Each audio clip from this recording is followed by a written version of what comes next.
শেখ হাসিনা নাকি এখন সীমান্তের কাছাকাছি কোথাও আছে, চট করে ঢুকে পড়তে পারে।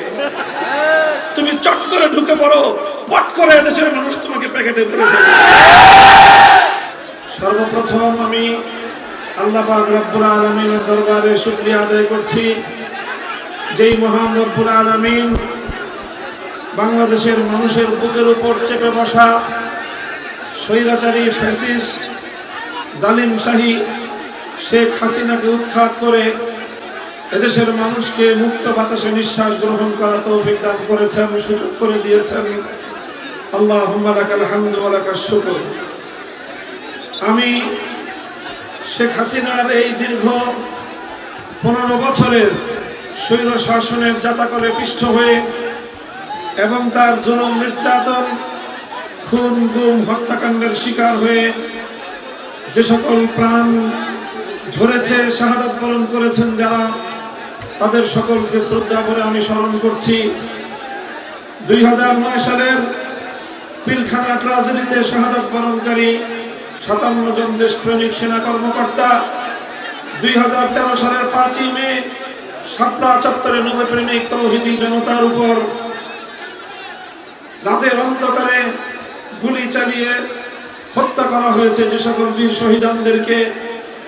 2013 সালে আল্লামা সাঈদী রাহিমাহুল্লাহর বিরুদ্ধে মন গড়া নাটক মঞ্চস্থ করা, মৃত্যুদণ্ডের রায় ঘোষণার পর কোরআন প্রেমিক জনতা বাঁধ ভাঙ্গা জোয়ারের মতো রাজপথে নেমে আসলে পাখির মতো গুলি করে শতাধিক কোরআন প্রেমিক জনতাকে হত্যা করে স্বৈরাচারী জালিম শেখ হাসিনা। 2021 সালে বাংলাদেশের স্বাধীনতার সুবর্ণ জয়ন্তী উদযাপনকালে ভারতের গুজরাটের কসাই খ্যাত নরেন্দ্র মোদীকে বাংলাদেশে এনে এদেশের মুসলমানদের হৃদয়ে আঘাত করার প্রেক্ষিতে হেফাজতে ইসলাম বাংলাদেশের প্রতিবাদী মিছিলে ব্রাহ্মণবাড়িয়া, হাটহাজারী সহ দেশের বিভিন্ন অঞ্চলে নির্বিচারে গুলি করে হত্যা করে 25-30 জন হেফাজতের নেতাকর্মীকে। 2024 সালের সর্বশেষ জুলাই এবং আগস্ট মাসে ইতিহাসের বর্বরতম হত্যাযজ্ঞ চালায় ফ্যাসিবাদের বিরুদ্ধে বৈষম্য বিরোধী ছাত্র আন্দোলনের সারা বাংলাদেশের প্রতিটি জনপদে শেখ হাসিনার নির্দেশে তার হাতুড়ি লীগ, হেলমেট লীগ, ছাত্রলীগ, যুবলীগ তার সন্ত্রাসী বাহিনীদের নির্বিচার হত্যাকাণ্ডের শিকার হয়ে, গণহত্যার শিকার হয়ে সহস্রাধিক বাংলাদেশের ছাত্র জনতা, এমনকি 3 বছরের শিশু পর্যন্ত শেখ হাসিনার জুলুম থেকে রেহাই পায়নি, হত্যা করা হয়েছে তাদেরকে। বাংলাদেশের মানুষের ট্যাক্সের পয়সা দিয়ে কেনা, দেশ এবং জনগণের নিরাপত্তার দায়িত্বে নিয়োজিত হেলিকপ্টারগুলোকে ব্যবহার করে আকাশ থেকে গুলি করে নির্বিচারে হত্যা করা হয়েছে। বাসা বাড়িতে অবস্থানরত নারী পুরুষ নির্বিশেষে সকল মানুষকে। শেখ হাসিনার রাজনীতির দর্শন ছিল যত রক্ত প্রবাহিত করতে হয় করো, যত মানুষকে হত্যা করতে হয় করো, গোটা বাংলাদেশকে মৃত্যুপুরীতে পরিণত করে হলেও শেখ হাসিনা ক্ষমতার মস্তককে আঁকড়ে ধরে থাকতে চেয়েছিল। সাবাস বাংলাদেশ, এদেশের মানুষ রক্ত দিতে শিখেছিল, এদেশের মানুষ জীবন দিয়েছিল। রক্ত এবং জীবনের বিনিময়ে বাংলাদেশের মানুষ স্বৈরাচারী যুগের ফেরাউন, নব্য ফেরাউন হাসিনার হাত থেকে আগামী প্রজন্মকে মুক্ত স্বাধীন করেছে।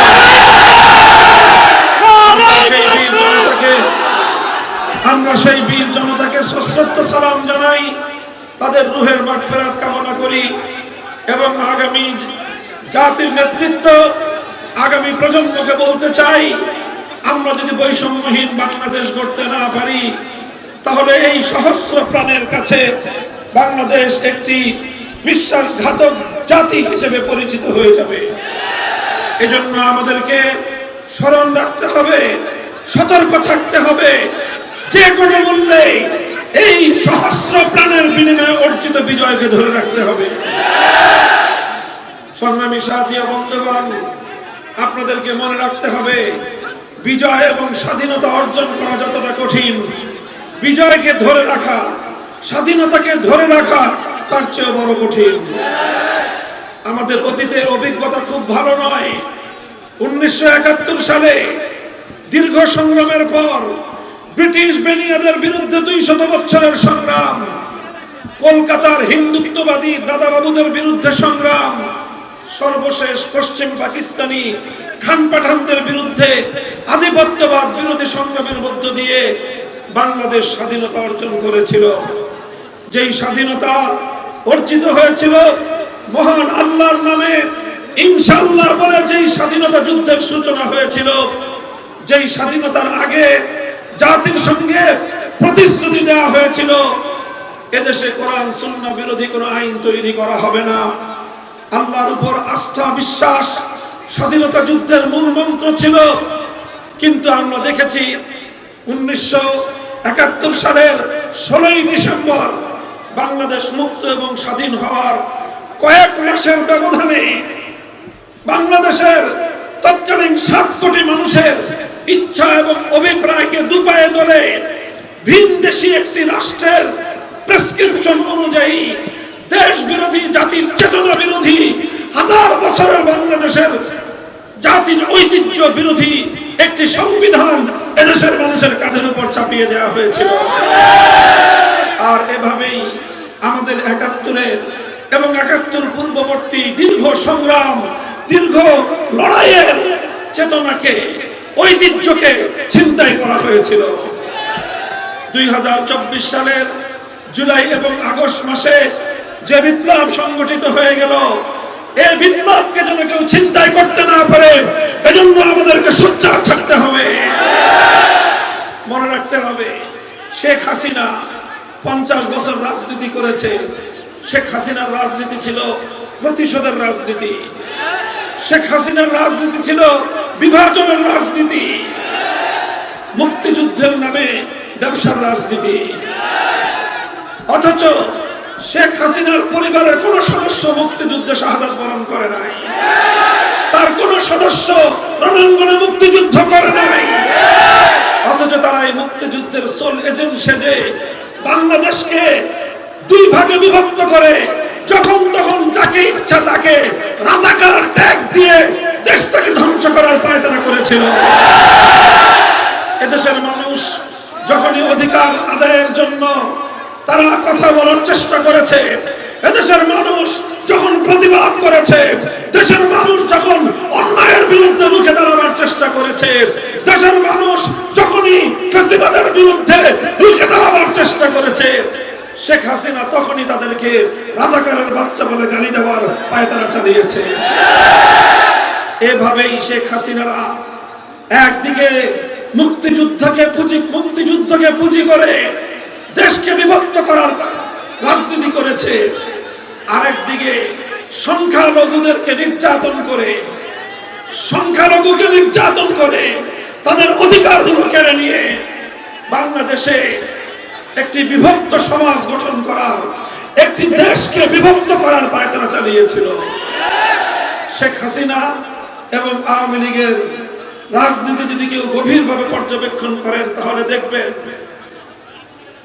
রাতের বেলায়, রাতের অন্ধকারে সংখ্যালঘু হিন্দু বৌদ্ধদের তাদের উপাসনালয়, তাদের বাড়িঘর, তাদের ব্যবসা প্রতিষ্ঠানে রাতের বেলায় অন্ধকারে কালনাগিনী হয়ে ছবল মারত, দিনের বেলায় ওঝা হয়ে থাকতে আসতো।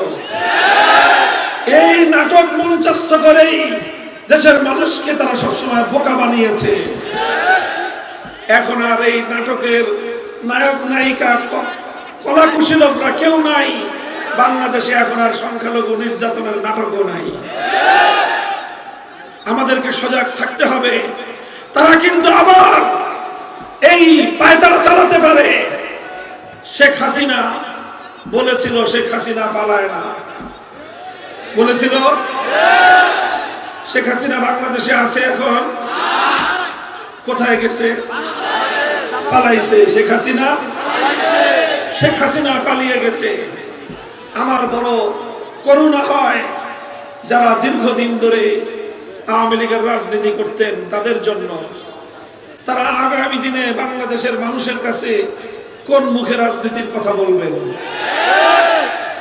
যাদের নেত্রী দেশের মানুষকে খুন করে হত্যা করে, জাতি ধর্ম বর্ণ নির্বিশেষে গোটা বাংলাদেশের সকল ছাত্র জনতার মুখোমুখি নিজের দলকে দাঁড় করিয়ে গোটা দলকে, তার সকল অনুসারীদেরকে হুমকির মুখে ফেলে স্বার্থপরের মতো নিজে আর নিজের বোন আর 16টা লাগেজ ভর্তি করে হেলিকপ্টারে করে নিজের সেই পরম আপনজন নরেন্দ্র মোদীর কোলে গিয়ে আশ্রয় নিলেন। একবারও চিন্তা করেন নাই, একবারও চিন্তা করেন নাই তার এই ধ্বংসের রাজনীতি, তার এই হত্যার রাজনীতির কারণে তার দলের নেতা কর্মীদের কি পরিণাম হবে একটাবারও ভাবেন নাই। আগামী দিনে যারা অতীতে যারা আওয়ামী লীগের রাজনীতি করতেন, আপনাদের একটা বড় অপরাধ আছে, ভুল আছে।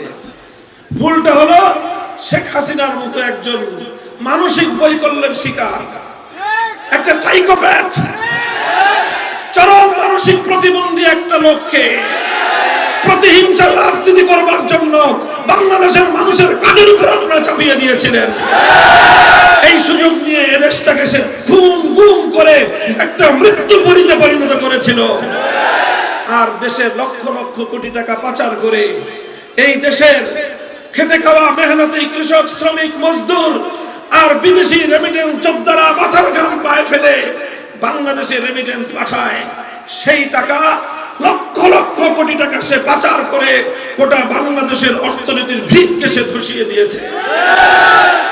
সে চেয়েছিল বাংলাদেশটাকে একটা পরনির্ভরশীল দেশে পরিণত করতে, কিন্তু এদেশের মানুষ দেখিয়ে দিয়েছে যে আমরা দরিদ্র হতে পারি। দেশ রক্ষার্থে চূড়ান্ত মুহূর্তে গোটা বাংলাদেশ ঐক্যবদ্ধ। শেখ হাসিনা নাকি এখন সীমান্তের কাছাকাছি কোথাও আছে, চট করে ঢুকে পড়তে পারে। তুমি চট করে ঢুকে পড়ো, পট করে দেশের মানুষ তোমাকে প্যাকেটে ভরে ফেলবে।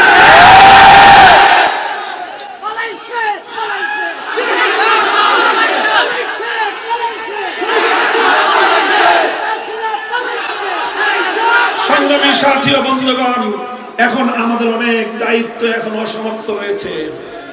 শেখ হাসিনা, তার পতিত সরকার এবং 15 বছর ধরে শেখ হাসিনা বাংলাদেশে বসে দেশ বিরোধী যে রাজনীতি করেছে, পর্দার অন্তরালে শেখ হাসিনার ষড়যন্ত্রকারী পরামর্শদাতা যারা ছিল তারা কিন্তু নীরবে বসে নাই। তারা দেশের বিরুদ্ধে ষড়যন্ত্রের জাল বুনছে। বাংলাদেশকে ধ্বংস করার পায়তারা তারা বন্ধ করে নাই।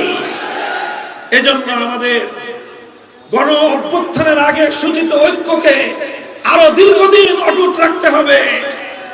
বিরোধী সকল দলগুলো যারা বিগত 15 বছর শেখ হাসিনার জুলুম এবং অত্যাচারের শিকার হয়েছেন, বিএনপি, জামায়াতে ইসলামী, ইসলামী আন্দোলন বাংলাদেশ, খেলাফত মজলিস, বাংলাদেশ খেলাফত মজলিস, জমিয়ত উলামা ইসলাম, অধিকার পরিষদ সহ এনডিপি, এলডিপি সকলের প্রতি আমার উদাত্ত আহ্বান থাকবে, এত দ্রুত শেখ হাসিনা পরবর্তী বাংলাদেশে নিজেদেরকে নিরাপদ ভাবার অবকাশ নাই। আমাদেরকে ঐক্য ধরে রাখতে হবে।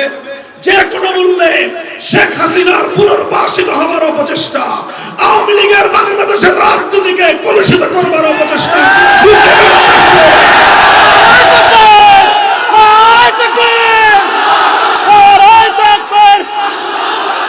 অপশক্তি কোনোভাবেই যেন বাংলাদেশে আবার সাম্প্রদায়িকতার বীজ বাষ্প ছড়াতে না পারে, সেই জন্য আমাদেরকে সোচ্চার থাকতে হবে।